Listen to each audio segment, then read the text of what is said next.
Every morning, the countdown begins for the markets with meticulous research and analysis designed to help you capitalize on the trading day. Beaming live from the CNBC TV 18 Motilal Oswal studio.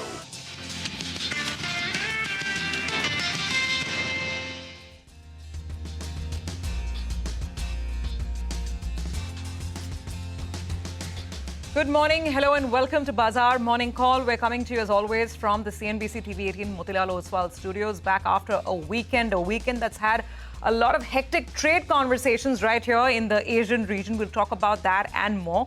I'm Surabhi Upadhyay. As always, with me is Nigel D'Souza, and Rima is with us to kickstart the week. Guys, hi, morning. Hi, morning. Hi, good morning. And it's quite the record-setting week when you look at Asia. Yeah. Nikkei has crossed 50,000 mark for the first time ever. It's up 65% from its April low. The Korean markets are soaring, and they've crossed 4,000, again a record high. The question is, will this week the Nifty get back to its all-time highs? Well, that's right, Rima. And, since you asked me last week about the one-day cricket, I think over the weekend we were celebrating that, right? Yeah, Don't count out champion batsmen like, Rohit Sharma as well as Virat Kohli. They came together, they took India home, consolation win, but a win nonetheless. So I'm feeling quite good on that front as well. So Emphatic win. No worries on the cricket front. Let's get back to the markets, though. But encouraging result when India beats Australia in Australia, and by that sort of a margin. Feeling good. Encouraging all around, actually, and it's a week, or it's been a week or a series of records for global markets everywhere. Rima talked about a couple of these Asian markets that are supercharged, turbocharged. I mean, there's some data out of China this morning. Industrial data is looking very, very robust.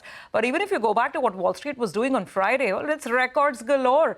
The Dow managed to close above 47,000 for the first time ever. The markets were turbocharged. I mean, gains between 0.8% to 1.1% on the NASDAQ. What powered the gains? The fact that the inflation print, which actually came through on Friday after a long lull, remember, we're not getting any kind of economic data out of the US at all, thanks to the government shutdown. But finally, that CPI number that came in for September, that was a shade below expectations.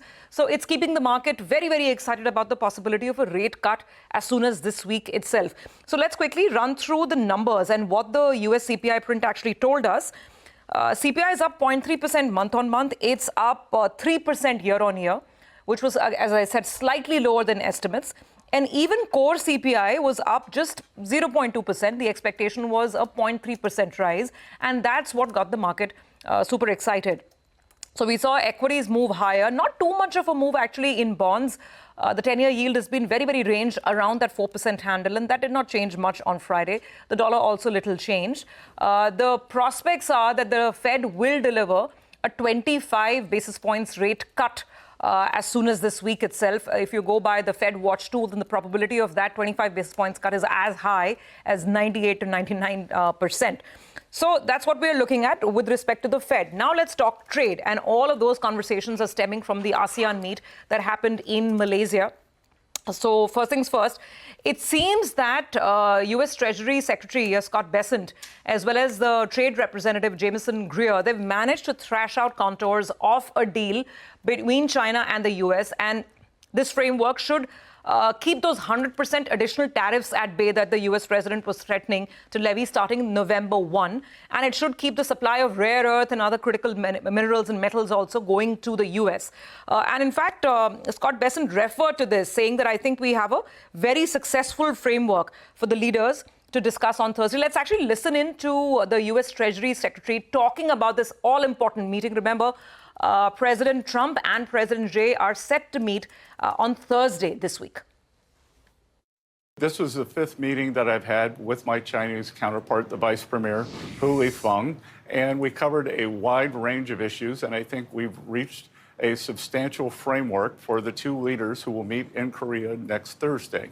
So, on the table, the president had given me maximum leverage when he threatened 100% tariffs if the Chinese imposed their rare earth global export controls. So I think we have averted that so that the tariffs will be averted.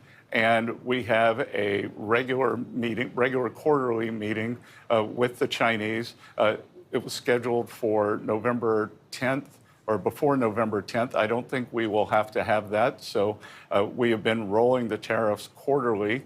So we agreed on that. We also agreed on substantial agriculture purchases for U.S. farmers. We agreed that the Chinese would begin to help us with the precursor chemicals for this terrible fentanyl epidemic that's ravaging our country. So I would say that it was a very good meeting overall. Okay, so that's US and China, but it's not US and China. There was trade talk among a lot of nations, including Brazil. Let me move to that. Again, it stemmed from the ASEAN meeting where where Brazilian President Lula said, and I quote, that we agreed, that is, Brazil and the US have agreed that our teams will meet immediately to advance a search for solutions to tariffs and sanctions against Brazilian authorities. So Brazil has hope floating. The US signed a raft of trade agreements or frameworks with a bunch of Asian countries as well, including Malaysia, Cambodia and Thailand, capping the tariffs at 19%. Some of the tariffs will go down to zero on some products coming in from these countries. And Malaysia, for instance, has assured US that it will keep supplying rare earths. So it was all about trade talk. Now, the question for our market is, like Rima was saying, all global markets are hitting all-time highs. Will we hit all-time highs? And a lot of global economies are striking these trade agreements with the US. So will we get our trade agreement with the US or not? That really is the critical question. The Nifty managed to spend the last week in consolidation at higher levels. But the sense is that because global momentum is very, very strong, if we get a breakout above 26,100, that could really turbocharge bulls and resume the upside momentum once again. And the supports, 25,600 to 25,700, which is about the 32%, 33% retracement of the current up move, that serves as a firm support for the market. So, Nigel, let's see if the bulls can build on their advantage and get to that all-time high this week. Well, that's right. Uncertainty on the timing and the contours of the India-US trade deal, that's what's giving the bulls a little bit of jitter, and that's why we're not able to sustain at higher levels. But the last couple of days, there are a couple of factors that are not concerning. So let's highlight that first. The FIs, from being net sellers, they actually have either turned flattish or they've turned mild buyers. So that's good news. The second point is, yes, the Nifty ended lower. But the India VIX, which is now aligning for the new series, well, that cooled off a little bit. So the VIX is not indicating any kind of panic. It appears the weaker hands gradually are getting cleared out on that front. Moving to what is not looking very, very good. Well, one is that the Nifty for the last couple of trading sessions, we have come off 150 to around 200 points from the high point of the day. So unable to be sustaining at higher levels. That's point number one. The FI short covering as well, that's the second point I want to make. We saw 50,000 short contracts come down. And the Nifty rallied more than 1,000 points. If you look at it, from this 24,600 odd mark, we went up more than 1,000 points, and the short contracts came down considerably. Now, in the last two trading sessions, the short positioning has come down by close to around 30,000 contracts, but the Nifty actually hasn't moved up. So the law of diminishing marginal utility seems to be catching up. That is, in fact, you're getting the short covering, but the markets are not moving up. So now we'll have to see some cash market buying, and also the Nifty needs to protect lower levels. So let's get straight to that itself. What is the positioning right now? Yes, the FIs are still short, but they're 75% short now from around 94% at the start of the series itself. Moving to the couple of strikes, and remember the PCR from around 1.3, it's come down to around 0.76, which is moving to the lower end of the range, which normally risk-reward turns favorable sub that 0.7 odd mark. And you have two strikes, 25,900 call, 25,750 put. So you just punch in the premiums and look at the technical levels. The near-term resistance comes in at around 25,975. Last couple of trading sessions, we're trying to get that mark, and that's got rejected. On the downside, since we saw some bit of writing at around the 25,250 put, that's the level you don't want to break on the downside for today's trading session. So that's the one we're looking at. Going to the Nifty Bank, well, that ended pat in the middle of the high and the low in Friday's trading session, ended at around 57,700 odd. You'll want it to get closer to the high and make a fresh high, because the Nifty Bank has been leading the way. It needs to resume to its winning ways. Stocks that we're looking at, there were two stocks I highlighted in Friday's trading session towards the end. Possibly it goes into the F&O ban. That's what happened. SAIL as well as Sammaan Capital. We'll keep an eye out on both these two stocks. They moved into the F&O ban.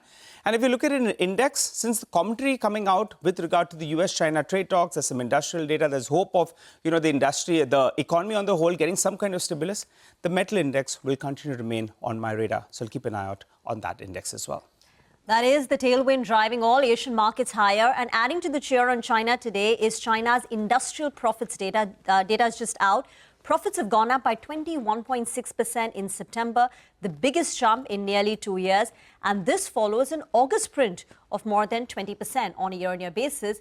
So data coming out of China is very strong. The Chinese index is up 1%, but across the board, Asia is up 1 to 2%. And the GIFT Nifty too is pointing to a stronger start. Dow futures too, by the way, is up close to about 250 points.